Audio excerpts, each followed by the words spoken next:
Excavator efficiency tips. We're going to talk about bench heights today. So usually you show up on a stockpile, like we got a stockpile out there. That's clay. There's another one's clay. This is semi topsoil. Like it's what we got, but it's topsoil. So you show up. There's already a company's been in here. He's made a bench, and this bench is super high. That's whatever, but for efficiency digging, you need the right height bench for the right trucks.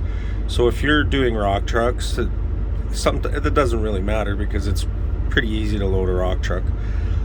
But when you get end dumps, side dumpers, truck and pups, stuff like that, it's the right height always counts. So you dig your bench height to the height of your trucks. So first I'm going through here now is I'm knocking my bench down to get an efficient height for loading trucks. So now I'm kind of doing a stupid dig, but I'm just going to use that time, clean this up. Now I'm going to go in, I'm going to catch up, and I'm going to make my money back by bringing that bench height down to where I need it, to that right perfect height that you want and need. Because what I'm setting up now is I want to be able to just come in, see how I have this pile of dirt right here. I just want to be able to come in, grab the dirt into the truck, grab the dirt into the truck. But with the end dumps and stuff, you're going to have to come down a little bit for the first little bit while you're going into an end dump or a side or a truck and pup, so you don't bang the shit out of everything. So you're coming in, your first couple loads is your base loads on there, then you can come in and you're not going down as much. But you want to come down into the truck a little bit because you don't want to drop that dirt in and pack that dirt, especially wintertime digging. So you have your pile of dirt here. So you're grabbing it, you're just grabbing it, and then you're swinging over into the truck, into the truck, into the truck. With a high bench, now you're doing all this kind of stuff. So if you eliminate all that, your efficiency is going to go right through the roof, because now you're set up, you're this way.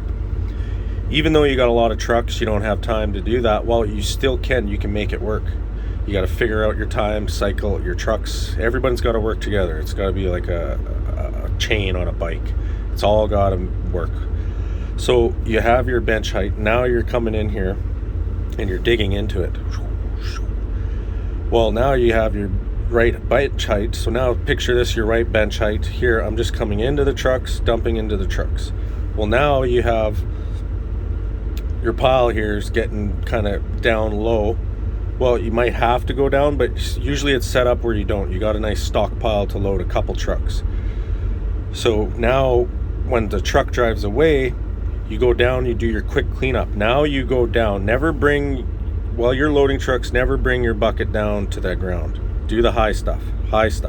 Get the high stuff out into the truck. Then when he drives away, you go down, you grab the bottom and you pull it up a bit higher. Then you swing around and you grab this stuff, and then you might get only like two or three buckets into this topsoil here. Well, that's enough. That's that many times. You don't have to do that while your truck is here. But get that, throw 2, 3, your truck's driving up, grab that last one, and then as he's coming, you're swinging into the truck. And then he's still pulling up. Just get that first initial bucket in there, and he'll pull up to where he needs to and stop.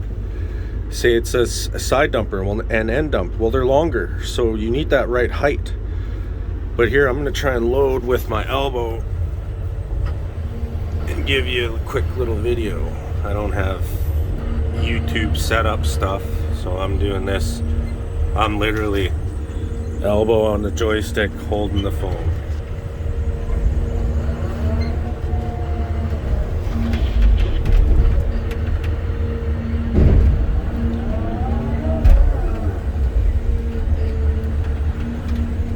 Just coming up on the top, you're not coming in and out too much, and you're not going up and down. If I could go faster, but I'm digging with my elbow here.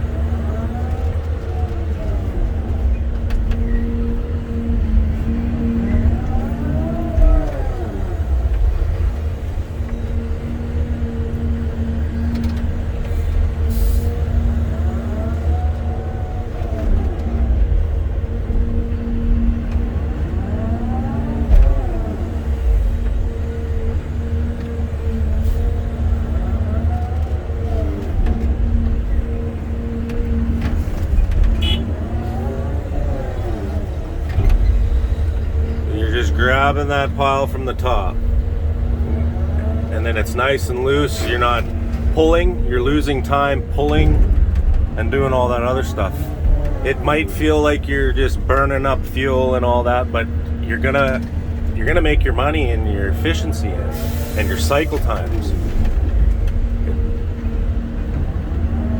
The less you have to go up and down, that's time that it takes to grab a bucket. You want to just reach over, grab a bucket. I'm kind of spinning over real long. You never want to do that. Usually you just stay in this zone right here. This is your sweet zone.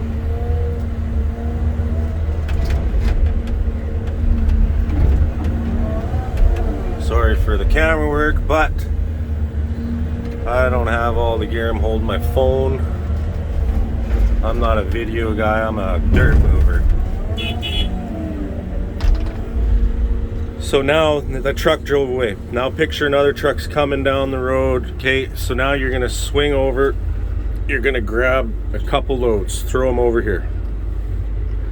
Well, now you got this little pile here, and then that's where you can do that quick. Even if you burn that pile up, that don't matter. That's just that much quicker. You just got that dirt into that truck. Now you have that harder stuff because it hasn't been broken up yet. So then you're taking some time doing that. Well, you already just got ahead by digging that way.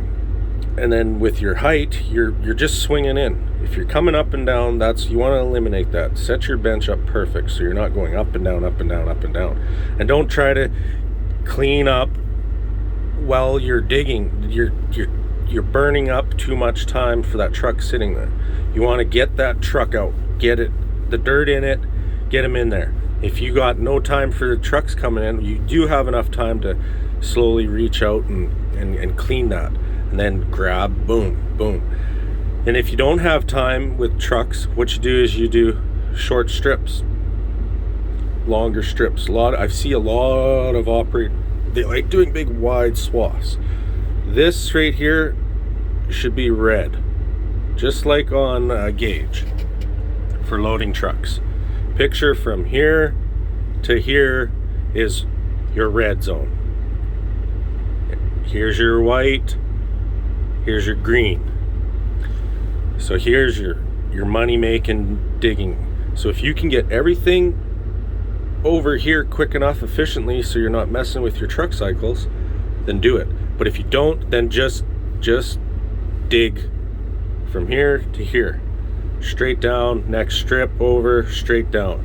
Might be faster strips, but you're gonna be more efficient digging that quicker. Then you got the guy's got years on you and you want his job. Well, he's over here, let's say, and he's digging and he's going and he's loading and he's watching you and he's, oh, this guy, holy cow, how can he get those trucks out like that? So he's just gonna start loading a truck, just a nice little load on a truck, and honking the horn, getting them out so he doesn't show. Same with the trucks getting backed up. Sometimes you almost gotta look at it as like, if you can get half a truck, and if that truck is sitting there for the other half, that's good.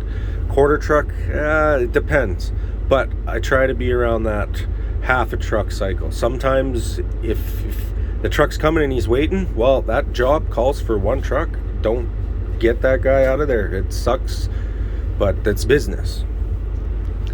So a lot of people do that too, and that's where they get hurt, is they want to keep two guys on a job site and the excavator and keep them all busy. Sometimes it's hard to make those decisions saying, yeah, sorry man, you got to go home for a couple days until we can get enough work for 2 trucks, or find something else in a different job or whatever. But it sucks. That's a lot of people are getting, they're trying to just keep that job, and that's where you got to watch out. Foremen, superintendents, all that. They don't own the company.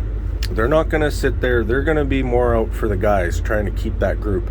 And sometimes you got to just say, hey, sorry guys, like, this is what it is.